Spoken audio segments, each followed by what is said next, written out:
So I welcome all the participants to the ATAL online 6-day faculty development program on optimizing next generation computing for smart system development. So in this session, we have Professor Rajeev Kumar Kanth, who is a principal lecturer of Savonia in University of Applied Science, Finland. So I welcome Professor Rajeev to this session. So before he start discussing upon a topic related to our faculty development program, so let me introduce Professor Rajeev. Professor Rajeev received Doctor of Science in Information Communication Technology from University of Turku, Finland in 2013. He has been working as a principal lecturer at the Savonia University of Applied Science, Finland, where he focuses on teaching and research on Internet of Things. He has been an adjunct professor at the Department of Computing, University of Turku, Finland, and honorary professor at Hubei University of Environment Engineering, China.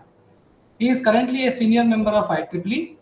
Previously, he worked at the Indian Space Research Organization, Ahmedabad, India, and the Royal Institute of Technology, Sweden, where he was a researcher and a senior research scientist, respectively.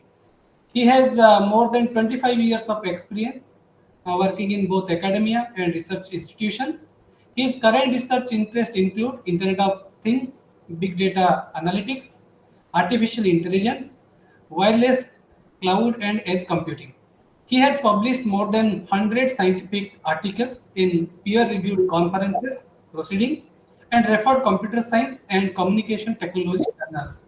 Some of the recent ongoing research development projects are UCND RON, funded by Finnish Ministry of Education, DLE FACT by EU Eures Plus funded project, and AIQU SEC by Business Finland.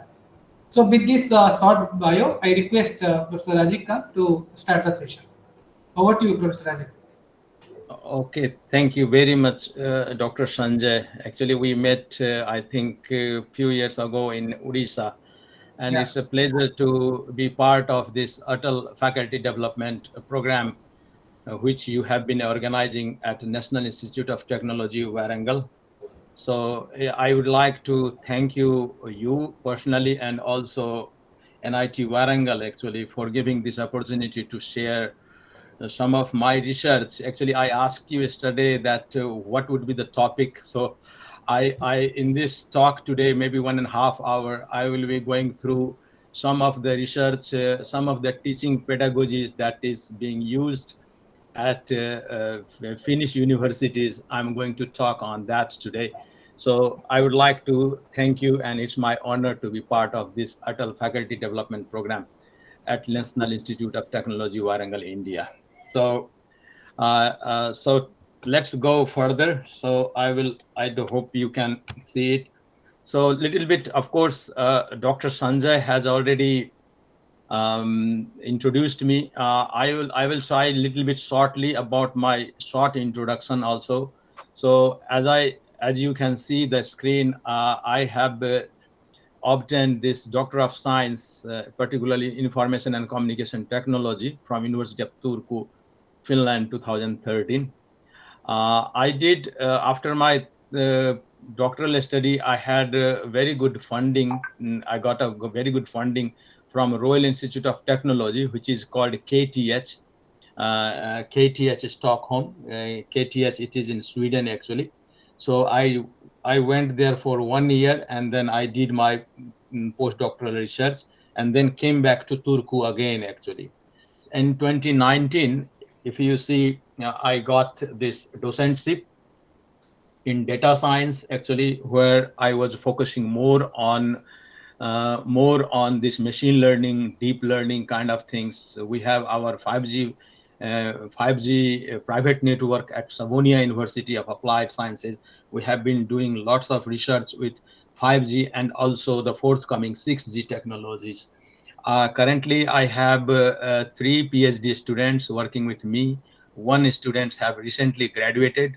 And I would like to tell you, I took 1 student from NIT Surat actually, and just in last August he has graduated with this generalizable AI Foundation, his topic was, and he graduated with honors from University of Turku. Uh, we have a very good collaboration with many Indian universities, also from China. I have been offered this honorary professor at Hebei University of Environmental Engineering recently, where we have very big education projects actually with Savonia University of Applied Sciences and also Hebei University of Environmental Engineering. When I talk India, actually my father usually from part of India, actually he was there. So I have a very when I see the Indian researchers and scientists, I'm very overwhelmed actually. So like we have, I worked at Space Application Center, which is in Ahmedabad, which is part of ISRO, Indian Space Research Organization, in 2007 and 2008. Actually, I did a course there. It's a postgraduate diploma in satellite communications, and that course was very good course, I would say. Lots of professor. I had a opportunity to visit all these ISRO centers, including Sriharikota in the launch pad, which is in Sriharikota. Lots of your like the payloads are being launched from that launch pad actually. So I had the opportunity to. I was also looked at this Chandrayaan mission actually during 2007. First Chandrayaan mission, it has started 2007. So I was in Bangalore at that time. Currently, I have three projects running actually.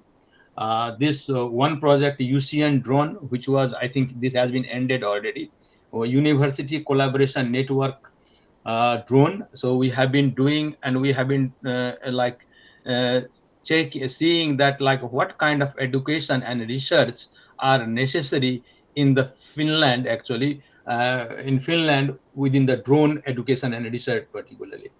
This is one, and I was the project manager for this project also, which was funded by Ministry of Education.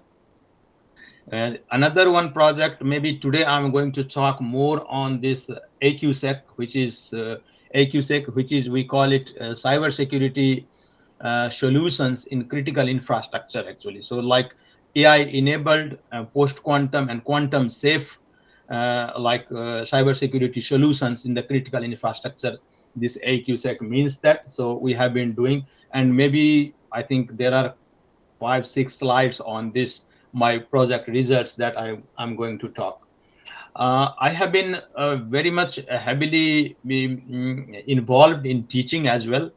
My courses are like in IoT, Internet of Things. We have started at Savonia University of Applied Sciences bachelor degree program in Internet of Things. And I would like to tell you that we have recently started our India collaboration. We, in this course in IoT bachelor degree program from India, we have some students coming from this January 2026. Actually, we have been organizing. I have been teaching this artificial intelligence course. I'm also looking at the sensor technology, environmental monitoring, and then also environmental data analysis, which both of these courses are being. I'm teaching at China actually.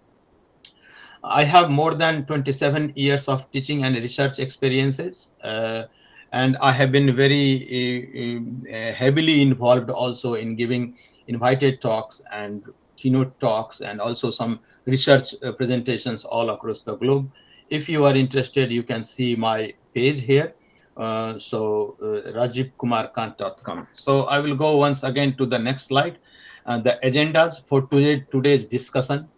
So first of all, I am going to talk like a little bit of our university and what kind of educations we are offering to the world, particularly, and also to the Finnish students.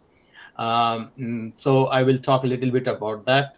In my talk also, I will include a couple of things, the teaching pedagogy, because I know that this ATAL development, faculty development, FDP, faculty development program is lots of teachers, researchers, research scientists from different universities in India. So maybe I would like to tell you what we focuses on in the Finnish pedagogy, and so on. So then I will move to some of our national and EU level projects that I have been involved, that I mentioned you.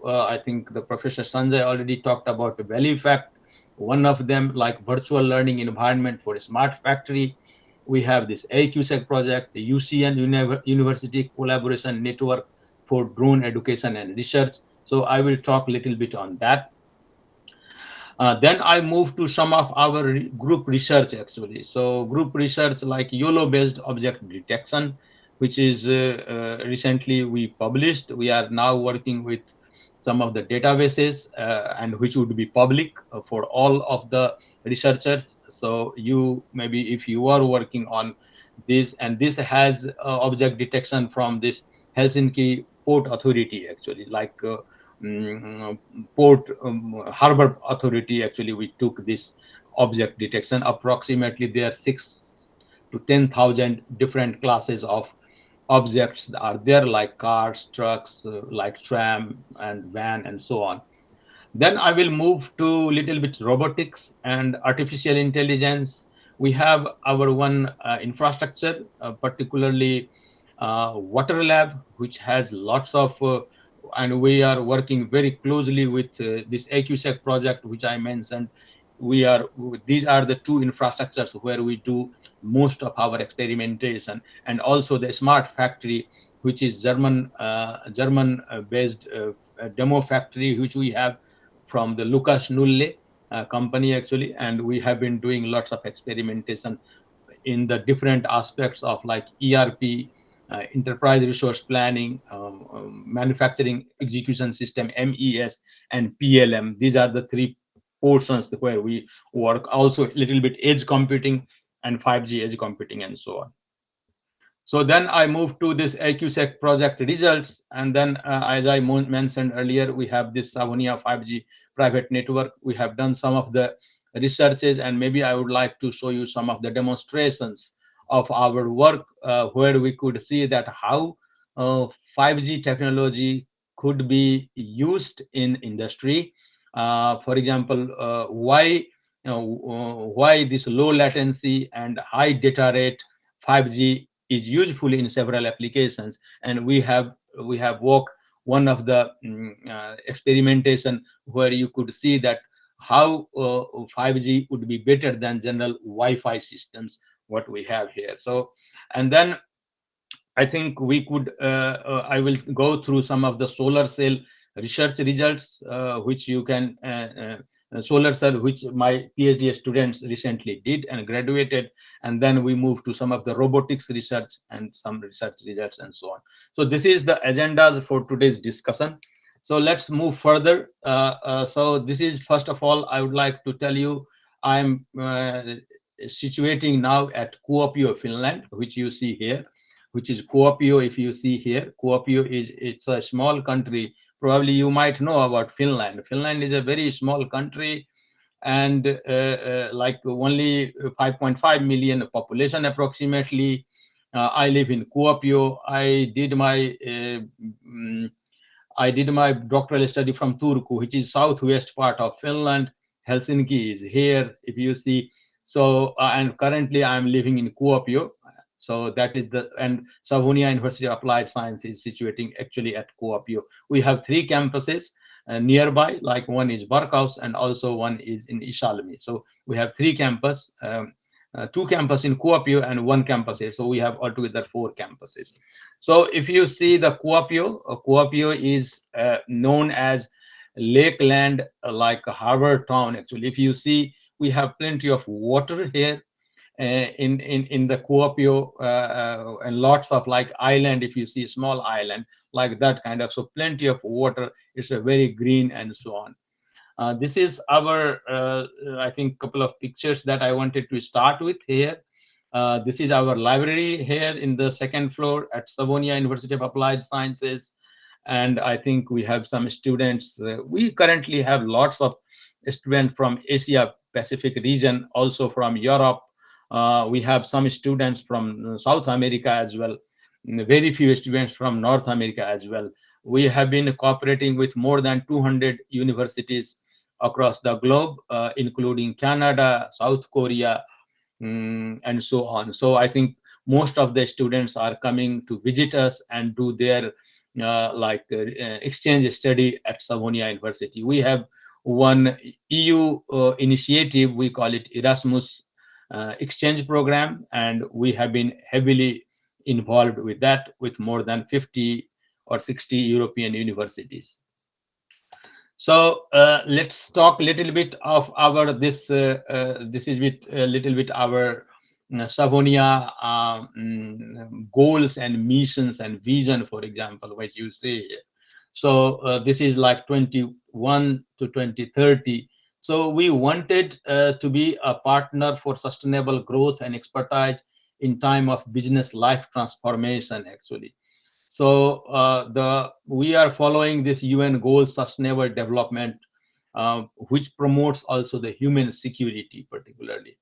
So we have certain values, certain choices, we have certain policies and a vision, actually. So let's go. So values are reliable. We want to be a very reliable partner across the globe with any universities or any university of applied science.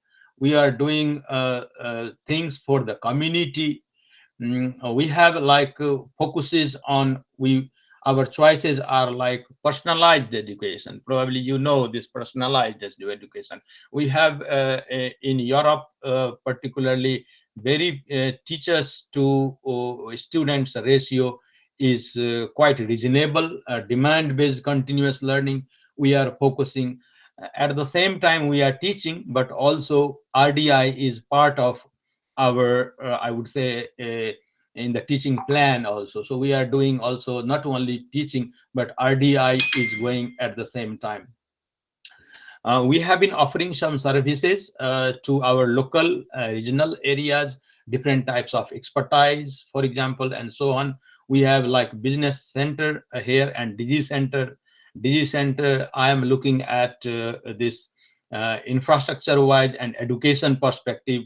I am the digi center. We have very nicely collaborated with our infrastructure in the digi center. Our focus area are like water safety, food business, well-being technology, engineering, and energy technology. We have energy technology also. We are focusing more in engineering. Particularly, we have IoT, which is Internet of Things, and mechanical engineering. In mechanical side, we have bio and circular economies, multidisciplinary RDI, and so on. And then this is the vision, actually, Savonia 2030. So probably you know code development in education and RDI activities. We have been creating a hub. We call it Sabi Lahati Hub. This is, I would say, that a smart community. I would say more than 150 companies. Most of them are related with working with ITs, also energies, for example, and very good cooperation with university in the Savilati hub, actually. Internationality is increasing a lot. For example, we have now cooperation with mostly many, and we have been exporting our education to India, even also in China also.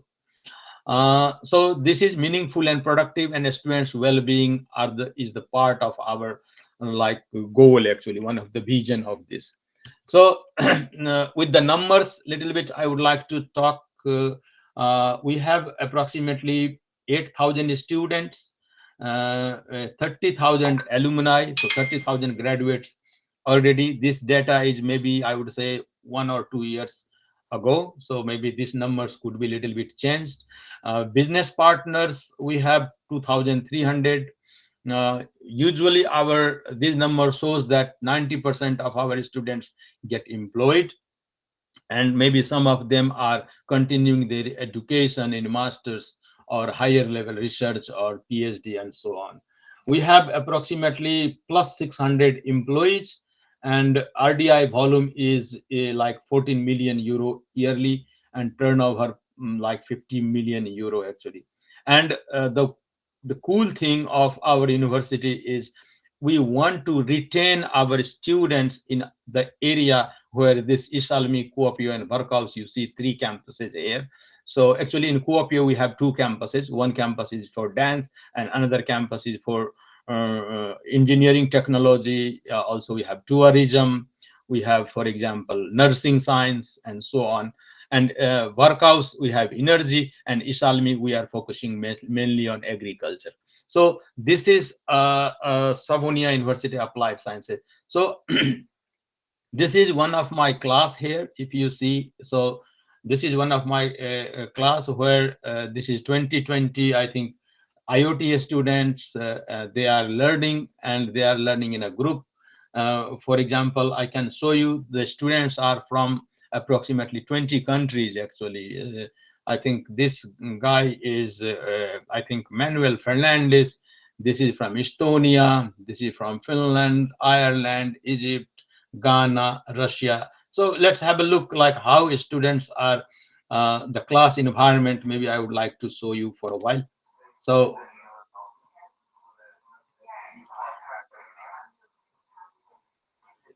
they are working on one of the tasks that I gave to the students. This is a couple of years ago video, but still it seems that the students are like working of their own, and trying to solve some problem given by the teacher actually.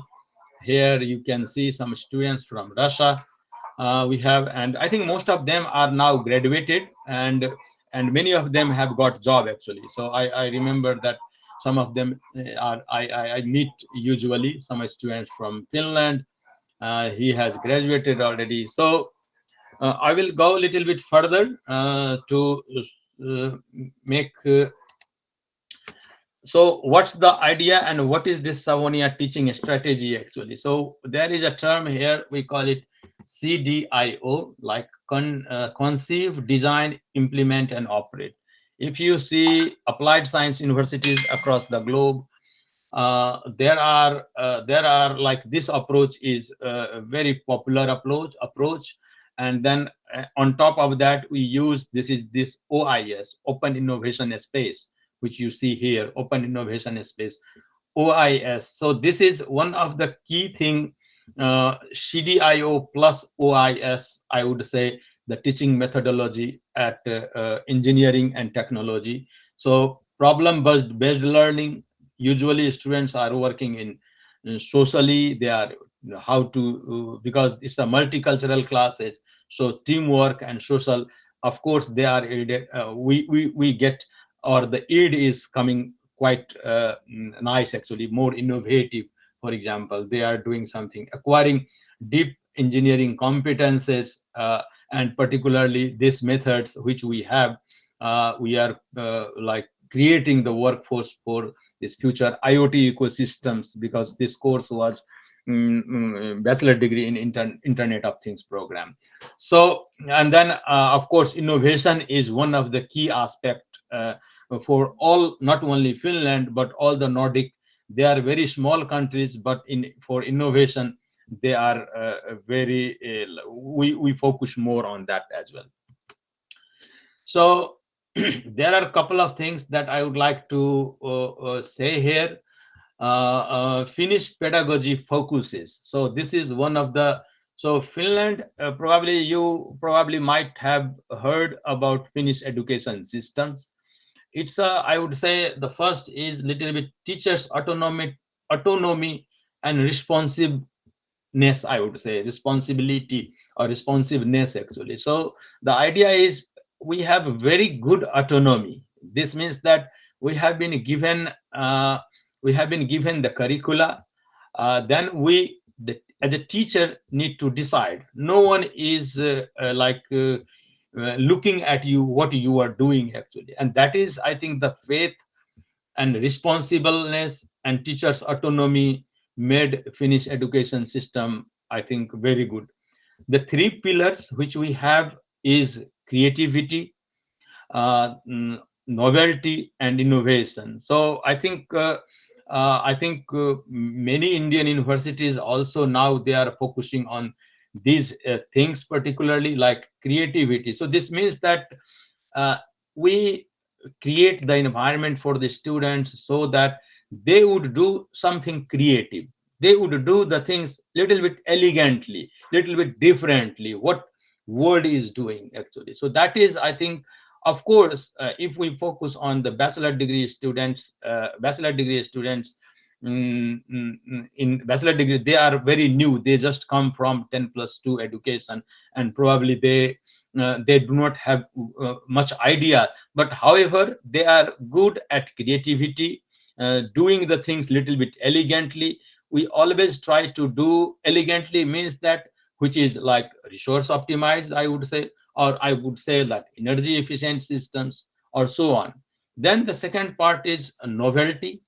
Novelty is really is also very key thing actually. Maybe at undergraduate level we cannot focus more on novelty. Maybe our these kids, very undergraduate students, may not include some novel things, but the idea is our focus is that we try to do the things with some either very good comprehensive analysis, for example, or we could do something very novel way actually, and try students to get and get the like the in-depth knowledge about the things that they are doing actually in their courses. And then finally, innovation is, I would say, it's in the Nordics blood actually, I would say. So we innovation is also, we are focusing a lot, for example, doing the things, and innovation creates lots of businesses in the future actually. So these are four things that Finnish pedagogy, particularly in the domain of I would say engineering and technology, most of the universities, like we have like bigger universities, and also we have applied science universities. So both of them focusing these 3 4 points actually, which is needed here. Now so this is about a little bit Finnish pedagogy, and also about this Savonia University Applied Science and Finland. That, so I'm now talking a little bit, switching my gear towards some of the projects that I am involved with, and I will talk about this, some of the research results. As I told you, I have been actively involved in teaching in artificial intelligence. I teach like also third year students basics of artificial intelligence, sensor technology. Now it's ongoing. Now here we have uh, sensor technology, because when we say IoT, sensor is one of the prominent or the important part actually, or important element, where smarting, creating the things, making the things intelligent, we must have some sensors actually. So that kind of I'm going to talk a little bit with this national and EU level projects. So the first project that we have is UCN drone project. Here, probably you could see one of our article also. It's published also, unmanned aircraft system education activities in Finland, which you see here, UCN drone perspective. So we have been utilizing lots of some infrastructure wise. We have a few drones also to do different types of research. For example, we have used drones for forest mapping. We have used drones for uh, finding the thickness of snow in the winter region, winter climate, or winter season, for example. We used drone, and one of the publications that we did. But here in this, we have 10 universities and University of Applied Sciences. As I mentioned you, we have seven. We have in this uh, three bigger university and seven University of Applied Sciences together. Total funding was approximately 850K, and it was ended 2 years ago actually. And we created a network model of universities, like what kind of research and what kind of education is necessary for Finnish students, and also the international students who are coming to Finland. And in this project, my role was also the project manager, and also as a PI, principal investigator, for this. So the next project which we have here is Valifact, virtual learning environment in smart mini factory. We have created this with our earlier project, which we called Autotech. Autotech means that automated technology, I would say, is in Finnish actually. So the this so we already have that factory, but in this project we utilize that factory to create the virtual learning environment. And it has, in this project we created basically 5 modules actually, and two modules are for Savonia, where we are focusing on how to efficiently collect the data from sensors and send it to the cloud. So that is our one task. Another domain which we work, data driven manufacturing. And then in this project we have people from Germany and also from Denmark. So Denmark was working with these collaborative robots, and German guys were working on, I think if I remember correctly, they're working on smart factory, and they created some of this smart factory related festo. They have festo, and we have lots of visiting and like transnational meetings and so on. So the idea of this project was how if you, for example, if you try to find some courses online for the smart factory, maybe you don't find much on the Google or anywhere if you find it. But then the question is like how ERP, like enterprise resource planning. So then when you give order to the in the factory, how it processes goes to MES, and then PLM, product life cycle management. So that kind of learning environment courses has been created, and I haven't kept here, but this courses you can view still. It's a valleyfactory.eu is the website, and we have created actually this. I think this is still working. So I think end of this year probably we will have this website active, because because the from the projects itself we must have this documents or the modules ready on the website until 3 years of the end of the project. So uh, now I move to our recent, which is ongoing project, and we call it Water Lab. Probably you know water is a very important asset for all of us, and we want the water, pure water to drink, for example. And lots of research are going on in this domain. Uh, Particularly, one of the challenge in this domain is that probably I don't know if you might have heard that in 2 years ago there was a big cybersecurity attack on the water facilities in United States, particularly in Florida and some other places. And those attacks actually left the water facilities completely closed actually. So the idea of this is there are so many critical infrastructure like energy infrastructure or water infrastructures what we have that must have very good secured. And I would say there are too few terms actually. We call it PQC. Probably some of you already know post quantum cryptography, or we nowadays we are it's a very trending word is we call it quantum safe actually, because quantum computers and all of those things are coming and research are going so like very rapidly. So we call it also quantum safe actually. So these two ideas where we have did this experimentation. And if you see so first of all I would like to tell a little bit about our infrastructures that we have. So this is the kuopiowatercluster.com, which is part of our university campus. And I think Eero Antikainen, we have been closely working with him. He's the head of the research. We have been working very closely.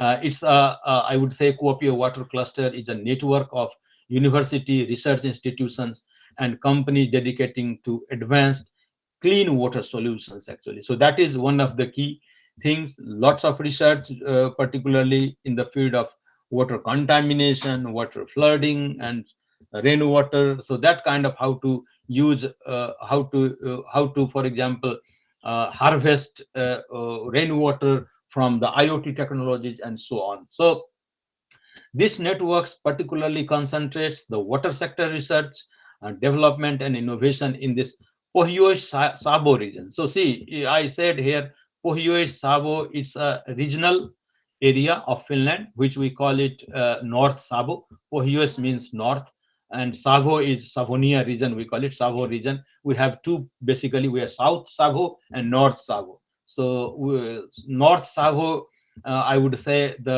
it's in Kuopio, and also South Savo is in Mikkeli, which is little bit south from here, 110, 115 kilometers south from here.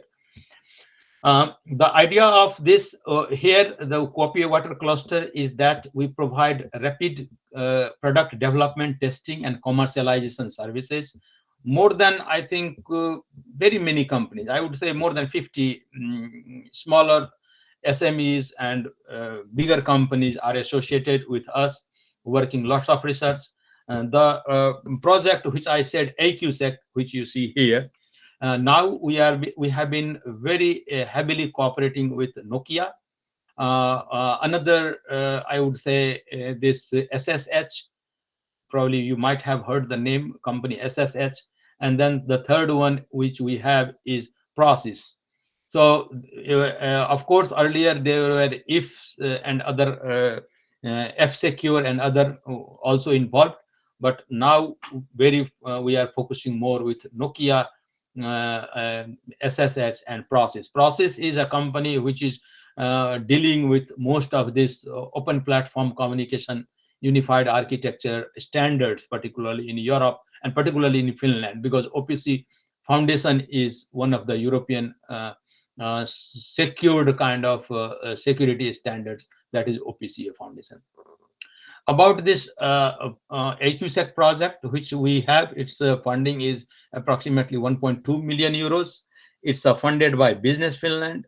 Business Finland have been recently focusing most like regional development, country national development, and they are providing lots of money for the research. This project is going to end very soon, I think February 2026. So next year February, we have already, I was attended this our steering committee group meeting actually just few days ago on 1st of October, 3-4 days ago. I was there also, so all the partners were showed their status, how this project is going. We have actually Savonia Jyväskylä University is one of the very good university who is working on the domain of cybersecurity. They have their own SOC, like Cybersecurity Operations Center also. Nokia, probably you know, Nokia is now basically working with mostly with the network business. Earlier, Nokia was doing Nokia has phone earlier, probably many of you know already, but now Nokia is not doing any phone productions actually. Of course, they have been doing little bit, but I wouldn't say much more. And then, but they are working very good with Internet of Things, networking business, 5G and 6G network business, and so on. SSH, as I mentioned you already, and then Process, which is who is working mainly with this open platform communication, unified architecture, and these protocols that are being used in the critical infrastructures. For that, they are looking at. And then also earlier we talked a little bit with F-Secure, who is working on this front end, I would say, security solutions. So, but now we have not been working with this F-Secure. So we have some persons here involved in this project, actually AQSEC project. You can see this is I myself here. We have also Aki Happonen from Savonia, who is working with this Savonia development manager.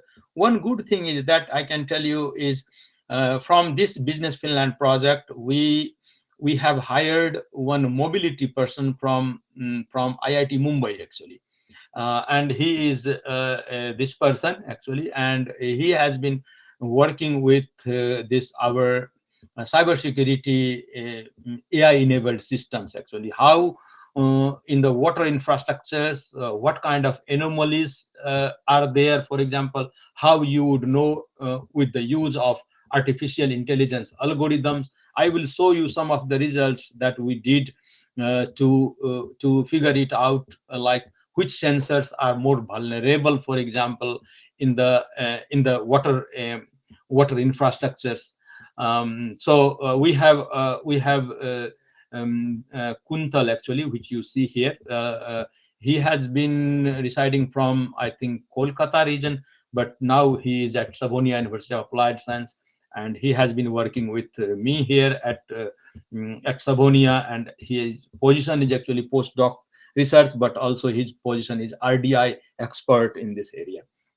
We have Mikko Orjala. He's from Finland, and we actually he is working on this database management, because like when we talk about artificial intelligence,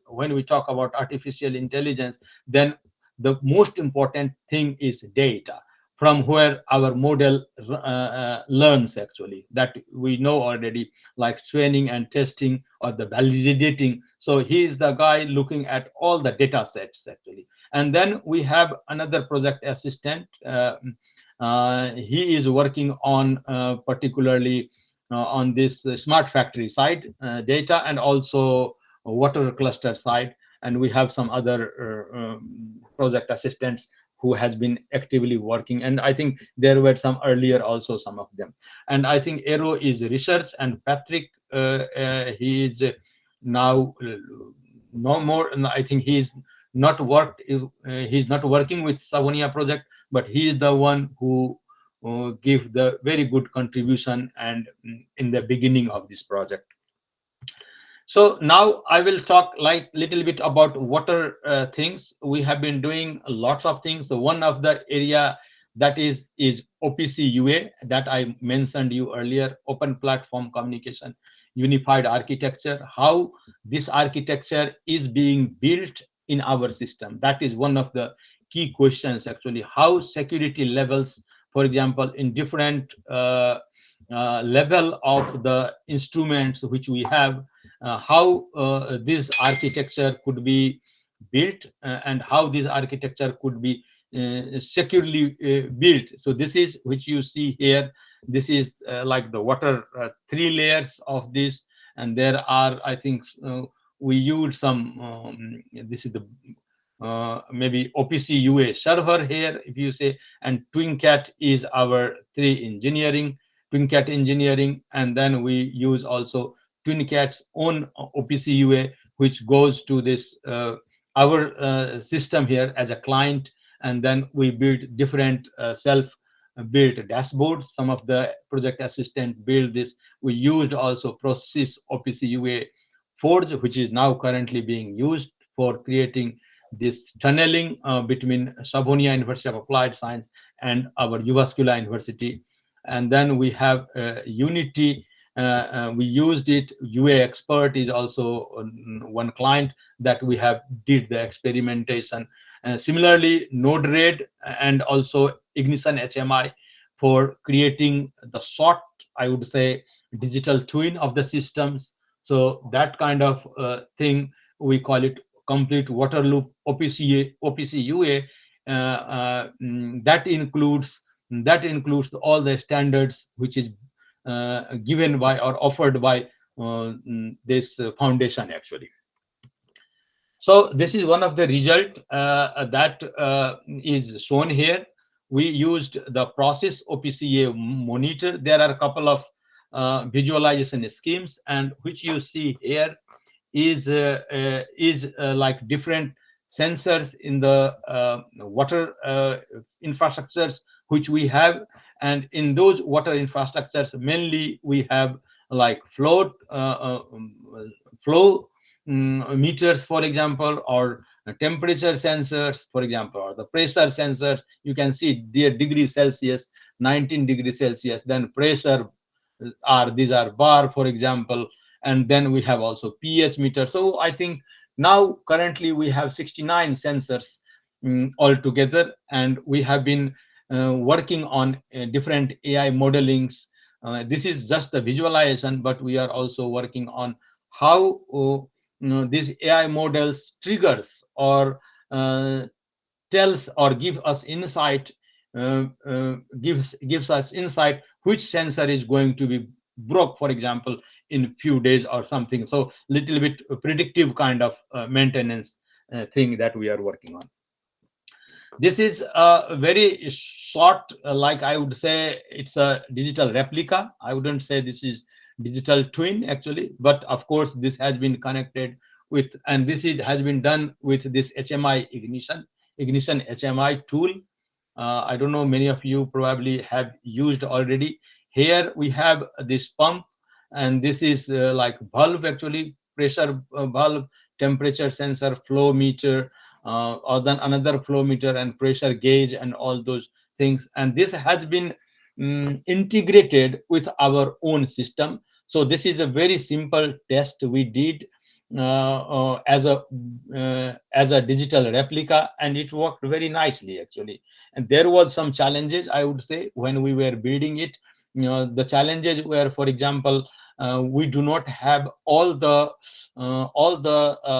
equipments that we have in our water infrastructure, for example. So that kind of things are being challenged, because in HMI ignition library, all of those things may not. So students and also researchers were thinking to how to add those in their own library and put it on the, so that when we integrate it, we could see the different kind of optimization. For example, like if we change the pressure value, how things are working, or if we do the temperature, what are the effects and on other parameters, and so on. So I think there is a small maybe a few seconds of video where you could see that, like it's a real time and it's connected with the system. Now I think with the help of our other researchers, we have been, and also one company we are thinking to involve, and creating the full-fledged digital twin for our water infrastructure. Probably this could be in our next some project actually. So let's go further. So this is the physical, you can see here, this is the physical uh, um, water lab, which you can see downstairs. We have chemical industries, chemical, for example, labs actually here. Lots of chemistry related or biological related research and laboratory tests. We have been on the upper side, we have these which you saw here actually. This is, if I go back, so this, you say 3 layers of this piping actually, approximately 1.2 kilometer. So this is the pipe actually, and like all of those, like L4, L3, L2, and so on, and all so this is I think I would say a very preliminary task for this digital. And as I showed you, this is the ongoing work, and we have one company actually who is very good at building the digital twin, and its name is 3D Talo, which we have been incorporating. But I think this cooperation was in kind, not any financially. So maybe we try to put this company in the next projects directly beneficiary, and probably we could have more results on that. So I think this is a short video. Probably you can see here like how these datas are changing and how. So this is the real-time data again, with this in which water line and which how much pressure value is and flow values and so on, and the level is also there. So I think I would like to show you this small video about this our water lab premises and what we are doing. So maybe you could see here a little bit with this our student, actually our research assistant Khan. He has worked on that, and maybe I can show you. But all the visualizations, what we did, TwinCat engineering, from where how OPC standard is being compliant. So these kind of things are available in this video. Let's have a look.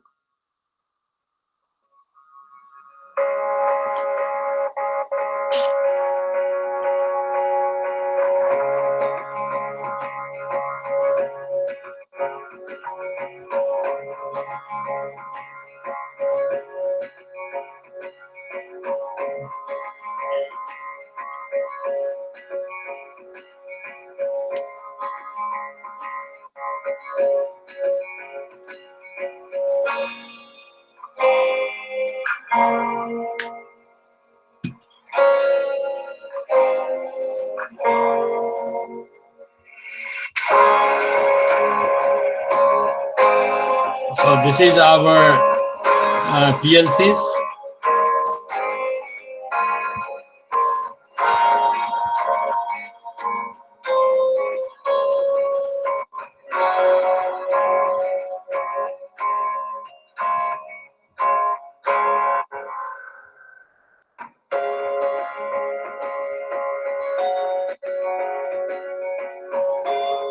So there are some, for safety reason, we have highlighted this, made it. These are the, I think, IP addresses from where. So that was, so that I showed you already. It's a process OPC data visualization for these different sensors.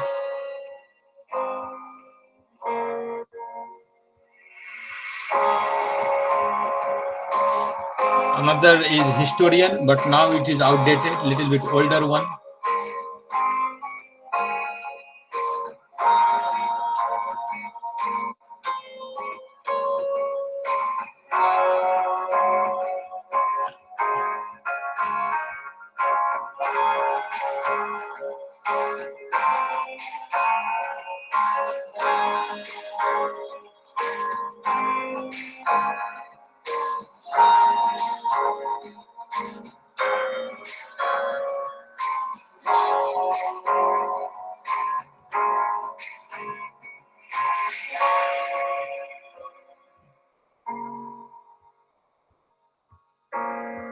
So this is with the Node-RED. Actually, our research assistants have built this front end by themselves, and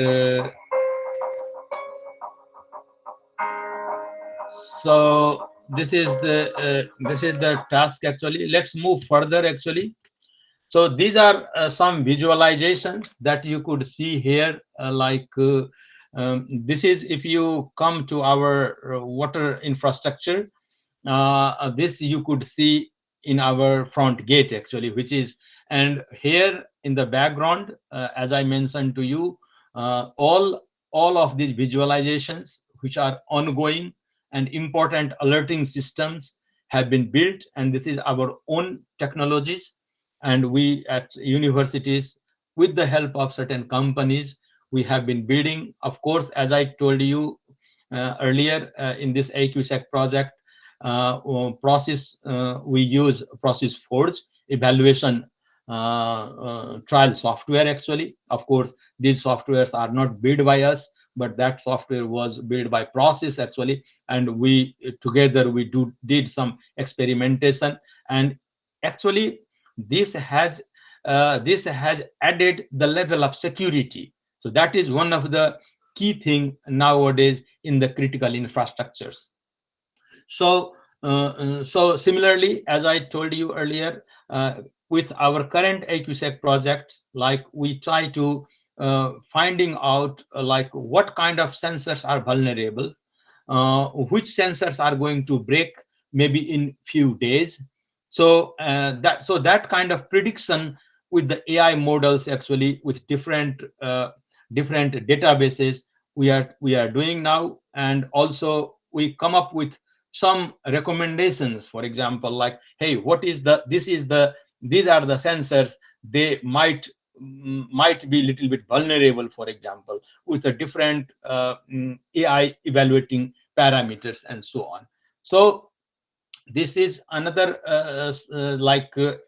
I can show you. We have used some LSTM based reconstruction error or the prediction, for example, and this is one of the machine learning algorithms, or sometimes we also use deep learning algorithms. We are using, like now we have been using this LSTM variational autoencoder algorithm to see that with the data sets how this is behaving, and like what is the condition of this anomalies and so on. This is now a little bit. So earlier what we discussed all things about this water infrastructure. Now we move our gear to little bit talk about this smart factory kind of thing. So a smart factory, as you, I don't know if you have the big, yeah, this is our smart factory. I will show you here. So let's go further here. So so we have one master PLC here, and then 8 this slave PLCs, and then this HMI board is here, which is given by Siemens actually. So this is the idea here. We use process forge. We use some other clients like UA expert, visual components to create the 3D modeling and so on. And it has been like the Profinet master to slave connected with the Profinet, and then also ERP, where you give the order, for example, in the factory, like what kind of products that you want, for example. And there are 8 stations like IMS 3A, 3B, 4A, 4B, 5A, 5B, 6A, 6 and 7, and they are connected with this constant application protocol actually. So this is the green which you see, constant application protocol, and those are connected with Profinet. So this is the general architecture of this Savonia mini factory that we have here. We implemented this open platform communication unified architecture, which is in this factory actually. And at the same time we created also this virtual 3D modeling. I think there is one video that I am going to show you soon, where you would see that how efficiency of the factory, how resources optimization of the factory can be optimized, actually can be revealed, can be visualized in real time, and tweaking of one parameter, how it enhance the efficiency of the entire factory, for example. So that's the one of the idea. So I think this is this video or no, this is not the. So this is our, what you saw, I can show you. So this is our slave PLC, which you saw here, This is 3A, 4A, 5B, 3B, 6. So this is our, so if you see here, this side is our ERP, where you have some products here. We give like top, and this is the bottom. And then here, if you see, where is that? I think this is, I think here is somewhere you could see also the bolt actually. So these are the products, black, white, and also you can see the top, bottom part.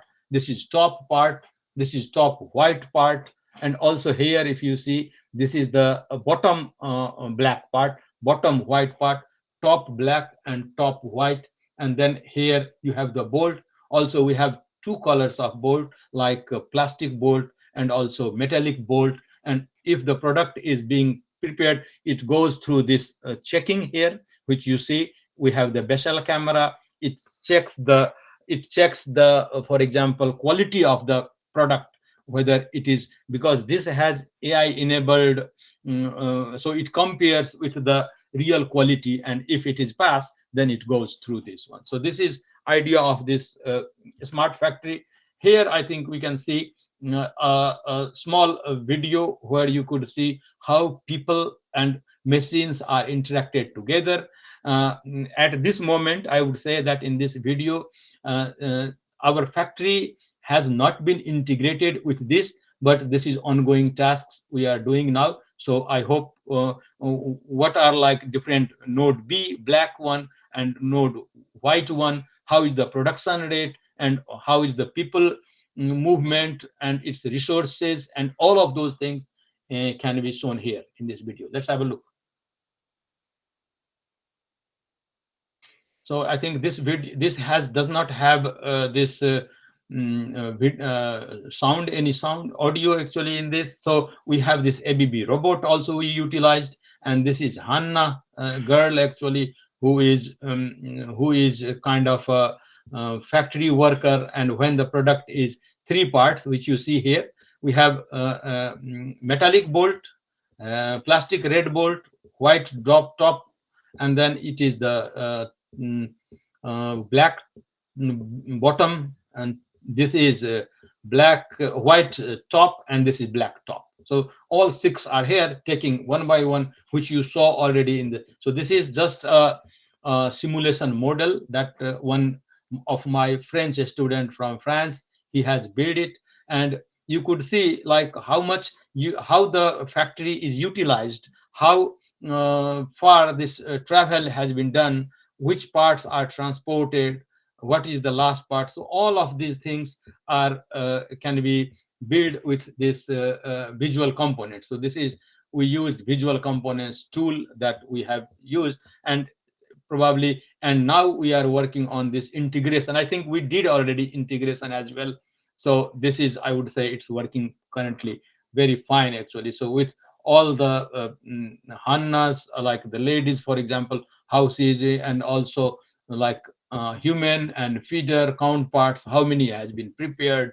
This is in real time, you can see. So this is I think our own work, and we did from the very scratch. Actually, this has been done with very scratch level. Actually, this, all of these have been done with the very scratch, with the AutoCAD design startingly, and then adding components. You use Python programming. I think I remember some of the students use the Python programming also to create new products if they are not in the library. So that's how it makes sense actually to like how this utilization of the factory resources optimization, travel, parts are consumed, and so on. So I think this is maybe one of the digital twin and production efficiency and sustainability, we could say. Let's go further a little bit here. This is, I think, one of the deliverables that we need to suppose to give in our AQSEC project, where this is the part of Uvascula University, and this is Savonia University, and we have created this PQC compliant remote connection with very high speed 5G data connectivity. And we use the technology SSH, privileged access management, we call it PREBEX. And also in OPC UA server, we call it Process Forge. This is the Process Forge. So these two technologies have been implemented with our smart factory to send both OT data. Now we have not talked more on the IT, because when we say smart factory or anything, we have two areas. One is information technology side, and another one is operational technology. So OT data, this means that we have the information about different operations, for example, like how many products are coming, what are the resources, and so on. So we are talking now mainly operational data here, and it sends to Uvascula, and they have the system where AI enabled system is running, and it gives you the more insights about your factory and so on. And this has been, so this is one of the key part of our project also. So this is what I said you here. So this is the procedure, how this has been done already. So we have this master smart factory here. You have OPC client where Process Forge has been used, and then PREVEX extender at Savonia side, and this is the tunneling.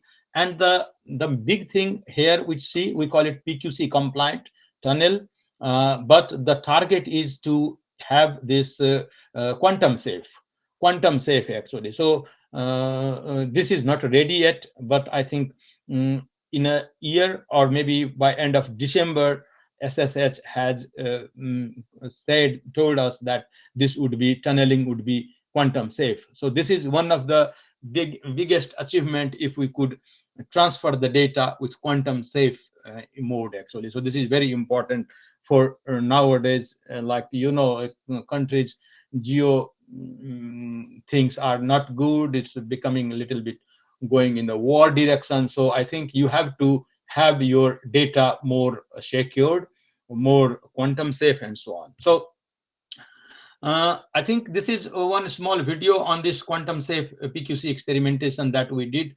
I think so. Let's have a look. I think this one.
So now safety check is here, like quality check and assurance, and if it passes, it go further.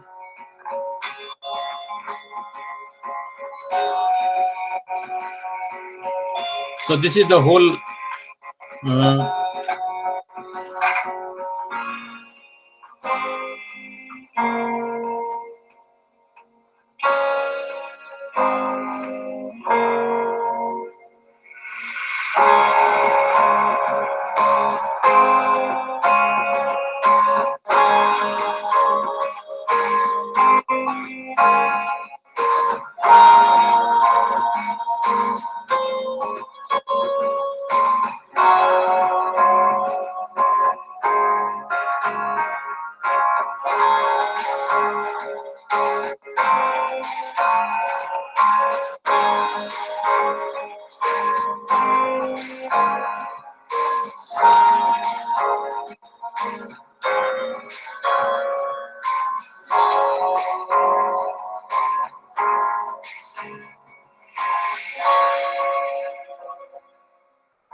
okay. So this is, I think, the short video of our AQSEC project actually. So let's go further. I think we have okay. So now I think I talk little bit about some of the AI related research that we got actually. So as I told you earlier, we use this LSTM variational autoencoder. Actually, Kuntal from our team, he has mainly worked with that, and we have like altogether 69 sensors. I think this is little bit older. We need now again parameters have been refined. We did, and I think we have even better result. This result is maybe 1 month before. So with 20 sensors, it gives very good accuracy, precision, recall value, F1 score. If you see the confusion matrix, only like the true and false were quite very big, small number actually. So good numbers are giving you and this is our like 640K into 73. 73 are the 73 means that these are the features of this data, and these are all time stamped data actually. So if you see March 2026 actually, so last spring we got this data, and we have a huge number of data, and we are thinking to put this data. So for example, if maybe from any Indian universities or researchers, if you are working with in this domain, probably because Singapore has we have a very collaboration with Singapore. Singapore has already published their data sets, which other researchers are working with. That we have also worked with their data sets, but then we have created our own also. So I think Singapore University of Technology and Design, we have been collaborating. This is a little bit attribute of SAP analysis, which means that here I think we have 20 most important sensors that we see, and what is like the attack behaviors, like valve manipulation, flow spoofing, overheating or cooling disruption, or the pump command tampering. So which are those? So with this with these methods, actually SAP analysis, we could know in the real time. And then we have a little bit profiling of those sensors, which is one of the tasks in our as a deliverables for this Business Finland project, actually. So based on, we do the delta F1 drop. So like which one is the critical, which is high. So this is a little bit profiling we did, which is moderate, which sensors are, for example, if you say moderate L0P1, so this is L0P1 is this sensors and so on, very low, negligible, and none, for example. So this is kind of a little bit profiling. Now I move to a little bit object detection that I mentioned to you earlier. So one of our research result with the collaboration with University of Turku, Finland. If you see, this is the, as I mentioned to you, trucks, cars, human beings, trams, and buses. The idea of this, and this is the methodologies flowchart. For example, you need to clean the data, stream analysis, download. You have like some temporal and spatial variations. Temporal spatial variations meaning that time wise, like in the night time, in the daytime, also a spatial variation. And then students have used the annotated tool, and then they have created like categorization of the classes, data set preparation, and then analysis and model training was done. This has been a very good result, actually. So like we call it YOLO, which is you look once. So that is, I think, the full name. And many, I think, machine learning object detection algorithms, if you are working with, probably you are aware of this. And we, in this work, actually, we have trained like 5 classes here: trucks, cars, humans, trams, and buses. I think there is one videos that I don't know if there is video or not. Let's, yeah, there we have video as well. So let's, I will show you here. So I think then it would be make good sense here. So this is the precision. The idea of this work was there are, we have not done anything with the algorithms, because YOLO 8, 9, 10, and so on, they are or arbitrary, they are being already in the market already. So but for this work with our own data sets, we tried which algorithm suits better, actually. And for this, I think we found, maybe you can see here, this is with YOLO V10. So the prediction class is very nice with the true and the predicted, which you see. And this is like mean error and precision, recall, F1 score, and inference time. So you can see here. This is we have submitted, I think, few last year, actually, in MNIT Jaipur, and our paper here got this best paper award also. I think this is last year, I think, if I remember correctly. And I think I attended that conference as well. It's a SOCTA 24. So here you can see this is little bit result here. We have created 2 lines here. This is up line and down line, for example, which is coming and going, for example. And it could see like 5 classes, like car, vans, trucks, human being. Human being prediction is a little bit difficult. You know, like you see, human is 80.80%. When you have car, it gives you very good accuracy, like 95%, and so on. Human, which is far from this, sometimes it's a bit difficult. But let's have a look. Of course, this any model which we have, every time we need to hyper tune, actually. But so far it's working quite fine, actually. So you can see, like, if the so truck are very big, and they are almost you can see this is the so human being also, if people are like ladies is moving. And then there is a question here, is that we must follow this GDPR rule of Europe. Actually, we are not supposed to show anything of this of the personal, for example, registration number of the car, for example, or human being could not be recognized. This is one of the challenge. And as I told you here, if you see the first, so here with this CVAT, our undergraduate students for 2 years they have worked with just annotation of with this data actually. So this is, I think, we go further. So now this is, I think, few more slides on this robotics.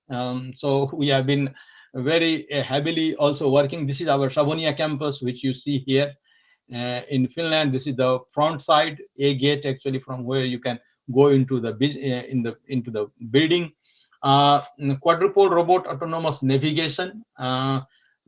We used here, it has like some arm here, and this is unitary robot.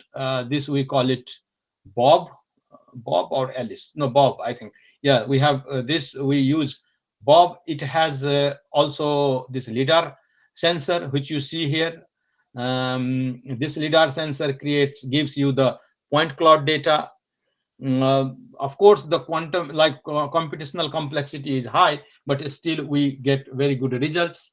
So lidar, light detection and ranging in navigation and mapping the performance for these autonomous systems. The questions, another research question for this work was, how can the motion planning of robots arms be done, and how can it integrate with the autonomous movement of robot? So this is one of the tasks, because this is the arm and this is the robot, both are, and this is very heavy actually, by the way. Even this robot, if you see, it's over 50 kilogram, so this is quite heavy. It has I think Jetson Nano and Raspberry computer inside, I think, and it works quite fine. It is capable of computing AI algorithms as well, with this huge amount of point cloud data from this lidar sensor. Another research question was, how can we provide autonomous functionalities of this unitary B1 using unitary software development kit? So there are 4 things that we worked for this autonomous navigation. One is this light detection and ranging, which is the lidar sensor. Second one is this SLAM, simultaneous localization and mapping. And then third one is some algorithms, ready-made algorithms, which are already in the market, like adaptive Monte Carlo localization, we call it. And then move base is one of these simulation environment, move base, with Gazebo and some other tools that students have used it. These are some of the results that we got actually. So this is we have been given the destination where this robot should be reached, also avoiding all the obstacles in the runtime. So this is one of the tasks. Now recently we have been doing the same thing with reinforcement learning. Here we have not used any RL algorithm, but now one of the Chinese students who is working with me now, he has implemented already RL algorithm. Still the model is a bit confusing, but I would say that this working quite fine actually. It avoids all the obstacles, it doesn't touch. But here in this work we used point cloud data from this lidar sensor, but in I think I can show you just after this video actually. There, I think, I'm not sure if I have included that slide here or not. So this is a video based on this SLAM methodology. This video is not that good in the quality, but let's have a look. It is following actually. So one of my thesis student have worked on this, and he has worked nicely on this. For example,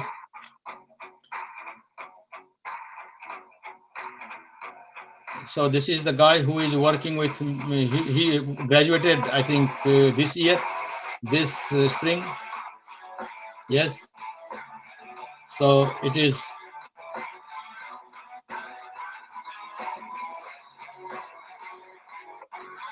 yeah. So it turns now, it bit confused also, but I think it's now, yeah. So it avoids the obstacle that we see. So localization and things are visualized in the private side also. So maybe, oh, sorry. Just give me a second. Yes. So I think now I move to the next slide here. This is a similar work that has been done with University of Eastern Finland, and where they have tried to train this robot to be used in the healthcare surgery room actually. So now they are working on that. So this is which you see here. This is the, I think, what's the name? It's a Ceterio robot. Ceterio, if you see here, Ceterio mobile robot, that is. And this has been created here. The 3D modeling with IVs, RVs, for example. RVs is one of this ROS-based systems. So they have used, and it we used also. So all avoiding mechanism and so on. And this has been, I think, work has been also submitted for a conference, and I think we got accepted these publications actually. So soon this would be published. Now, the a couple of few more slides that I'm going to talk on this 5G environment that we have been working with. So I can show you here. If you see here in these videos, maybe you could see that reinforcement. Let's see this one maybe. Okay, this is not working. Okay, let's see. I think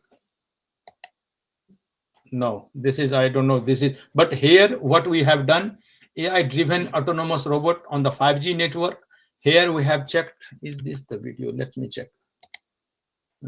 Is this the video? No, this video is also not working. So I think I can show you later, but I think somehow it is not working.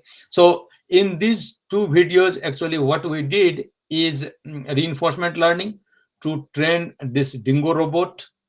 I don't know why this video is not working anymore. So the idea of this, here we have compared the high data rate of this 5G and also low latency communication of 5G over Wi-Fi technology. So in Wi-Fi technology, we noticed that they hit the target most of the time because of low, bigger response time. But with 5G, as it is delay is quite smaller, so it avoids in the runtime also. So that is the idea of these two. I don't know if I can show you here or not. No, I think this is somehow it's not working for now. Anyway, so now I think, what is this video? Okay, yeah. So this is some of the students that have been working with like sorting. This is students work, maybe you can think of, and these robots are really very cheaper nowadays. It gives you uh, mm, 3-4 thousand euro. This is Nirio, which is a French robot. We bought it, and here the idea of this is this has a camera, USB camera, which is connected to the knob in the eye, and it sees the these two bolt and this for example wing nut bolt, for example this one, and this is the bolt and wing nut, for example this one. And this would this has been given a program here which has a capacity to detect whether what kind of object is here. For example, this is wing nut and this is bolt. So the idea of this project is that, and this is students project in the course actually, so this is not any project, bigger project work. It's a class work that the students have done with a multicultural group actually. And the idea of this project is to how robots could be utilized in a workspace to sort different kind of things. And this is usually in any factory environment, if you see. So this is now wing nut, and this is bolt, which you see here. We also tested with this plain bolt and threaded bolt, but it worked quite nicely with the threaded bolt, and it worked. So let's have a look maybe.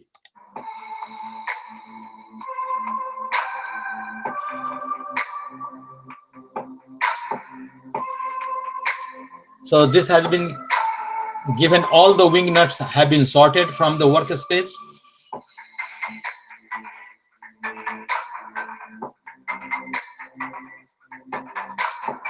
So when there are no wing nuts now, then robots would go and stop there.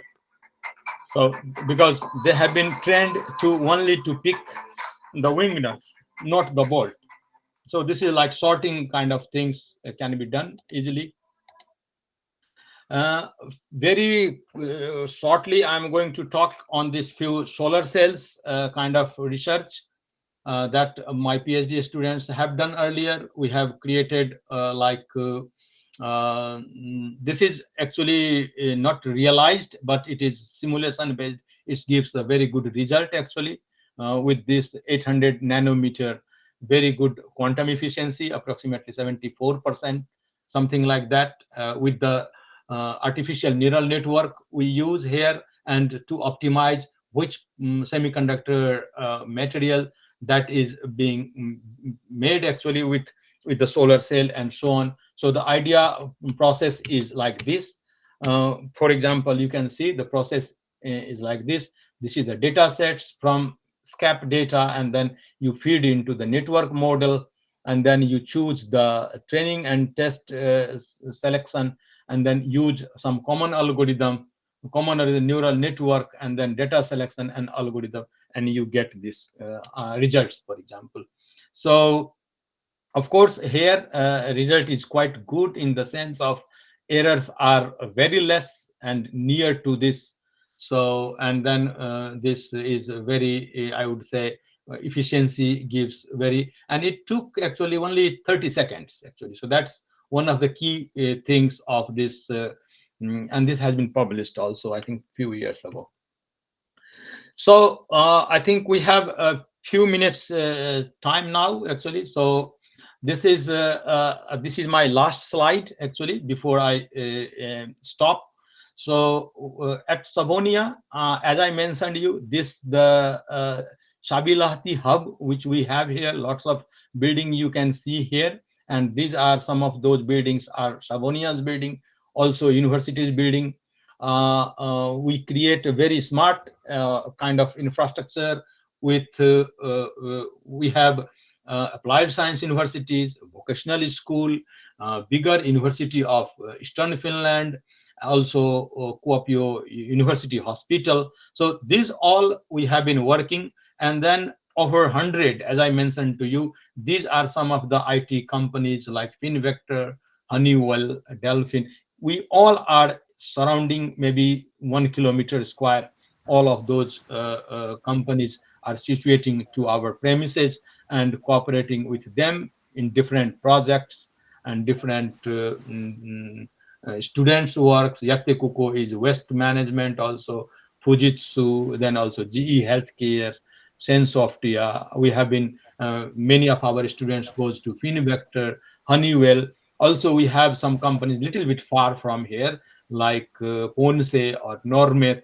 They are working on, like Ponce is working on forest forest I would say manufacturing equipments they build actually, and then Normet is working on a little bit of software, and also they have manufacturing like tunneling and tunnels and so on. So that kind of thing is there. So this is all my slide. Thank you very much for your patience for listening this 1.5 hour of my talk. So thank you very much. So if you have any questions or anything, I would love to. I would love to. So thank you so much. Yeah, thank you, Professor Rajeev, for your nice lecture, various insights about the research work, what you people are doing. So I request all the participants, if you have any question, you can post or you can unmute and ask to Professor Rajeev. Any participant having any question?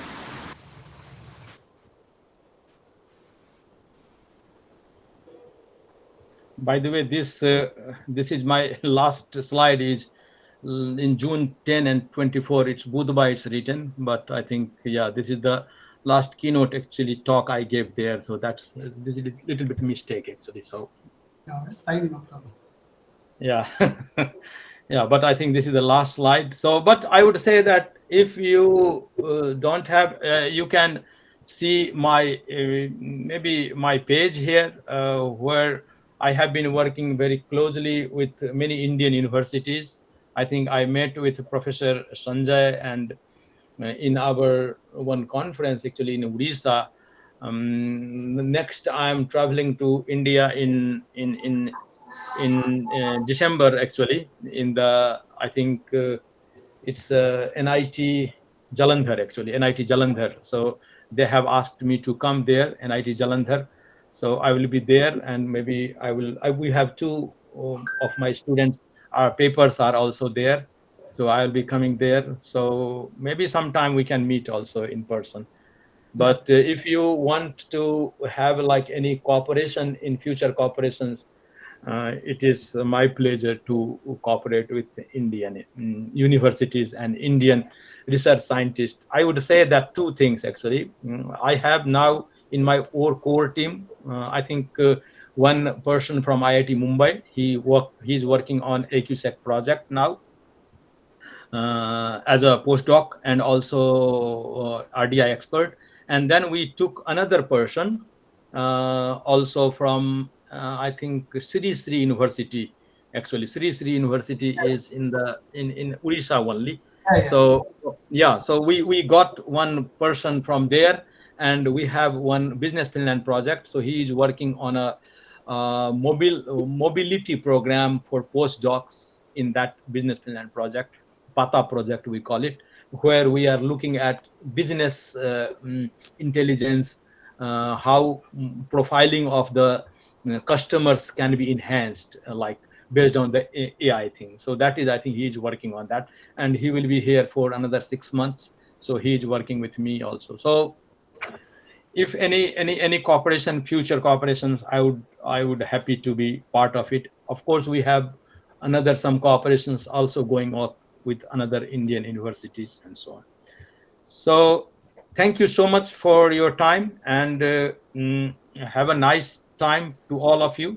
Stay safe, and I think have a nice